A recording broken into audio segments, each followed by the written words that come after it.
اب ہم آپ کو ادریس علیہ السلام کے بارے میں بتاتے ہیں۔ ایک حدیث میں ہے کہ آدم اور شیس علیہ السلام کے بعد ادریس علیہ السلام پہلے نبی ہیں۔ ایک دوسری حدیث میں ہے کہ ادریس علیہ السلام پہلے نبی ہیں جنہوں نے قلم کے ذریعے لکھا اور لوگوں کو کتابت سکھائی۔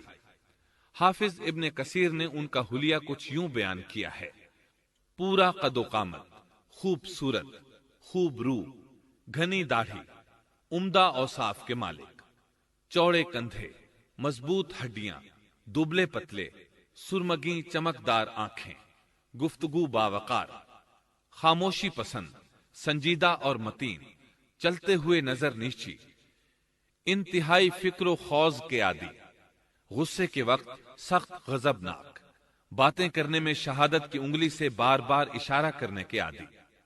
ادریس علیہ السلام شیس علیہ السلام کی شریعت پر عمل پیرا رہے، چونکہ ادریس علیہ السلام رسول بھی تھے، اس لیے اللہ کی طرف سے مستقل ان پر شریعت نازل ہوئی جس کی تشریح و تفسیر کر کے لوگوں کو احکام الہی سے آگاہ فرماتے۔ ادریس علیہ السلام نے جب دیکھا کہ مفسدین ایمان والوں پر ظلم و زیادتی کر رہے ہیں، ان کا فساد بڑھتا جا رہا ہے اور سمجھانے کے باوجود یہ لوگ باز نہیں آ رہے، تو انہوں نے اپنے پیروکاروں کو جہاد کا حکم دیا۔ ادریس علیہ السلام پہلے شخص ہیں جنہوں نے اللہ کے راستے میں جہاد کیا، غنیمتیں حاصل کی اور دشمنوں کو قیدی بنایا، لیکن غنیمتیں اور قیدی ان کے لیے حلال نہیں تھے۔ رسول اللہ صلی اللہ علیہ وسلم پہلے رسول ہیں جن کے لیے غنیمتیں حلال کی گئیں، لیکن یہ بات یقینی ہے کہ جہاد سب سے پہلے ادریس علیہ السلام نے کیا۔ انہوں نے جہاد کے لیے سب سے پہلے ایک لشکر تیار کیا، پھر اس لشکر کو دو حصوں میں تقسیم کیا۔ ایک حصہ پیادوں پر مشتمل تھا، دوسرا سواروں پر۔ چنانچہ بھرپور تیاری کے بعد ادریس علیہ السلام نے قابیل کی قوم پر چڑھائی کر دی۔ حق و باطل کے درمیان زبردست مارکے ہوئے۔ آخر کار ادریس علیہ السلام نے انہیں گھٹنے ٹیکنے پر مجبور کر دیا۔ ان کا بہت سا مال و اسباب لوٹ لیا اور لوگوں کو قیدی بنا لیا۔ اللہ تعالیٰ نے ان تمام باتوں کا ذکر نہیں فرمایا، بلکہ اللہ نے ان کی سیرت کے بارے میں اپنی کتاب قرآن مجید میں اشارتاً ذکر فرمایا ہے۔ مثلاً سورہ مریم آیات 56 اور 57 میں ارشاد ہوتا ہے: وَاذْكُرْ فِي الْكِتَابِ إِدْرِيسَ إِنَّهُ كَانَ صِدِّيقًا نَبِيًّا وَرَفَعْنَاهُ مَكَانًا عَلِيًّا۔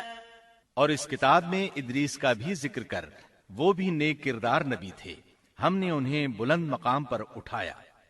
ان کے بلند مرتبے کے بارے میں بخاری اور مسلم میں حدیث موجود ہے کہ نبی کریم صلی اللہ علیہ وسلم نے فرمایا، میں نے معراج کی رات چوتھے آسمان پر ادریس علیہ السلام سے ملاقات کی، وہ چوتھے آسمان پر بلند مقام پر فائز تھے۔ ابن جریر نے ایک روایت بیان کی ہے، وہ روایت اس بات کی وضاحت کرتی ہے کہ اللہ تعالیٰ کے ارشاد وَرَفَعْنَاهُ مَكَانًا عَلِيًّا سے کیا مراد ہے، اس کا کیا مفہوم ہے؟ ابن جریر کے علاوہ دیگر بڑے بڑے مفسرین اور مورخین نے بھی اس روایت کو ذکر کیا ہے، لیکن اس کی کوئی صحیح سند نہیں مل سکی۔ وہ روایت یہ ہے: ابن ابی حاتم وغیرہ نے اس روایت کو ہلال بن یسار سے بیان کیا ہے۔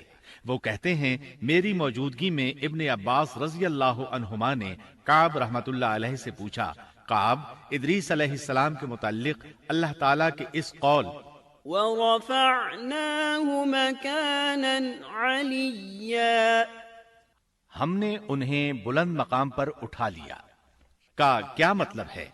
تو کعب رحمت اللہ علیہ نے جواب دیا، اللہ تعالیٰ نے ادریس علیہ السلام پر ایک مرتبہ یہ وحی نازل فرمائی، اے ادریس، تمام اہل دنیا جس قدر روزانہ نیک عمل کریں گے ان سب کے برابر میں تجھے ہر دن اجر دوں گا۔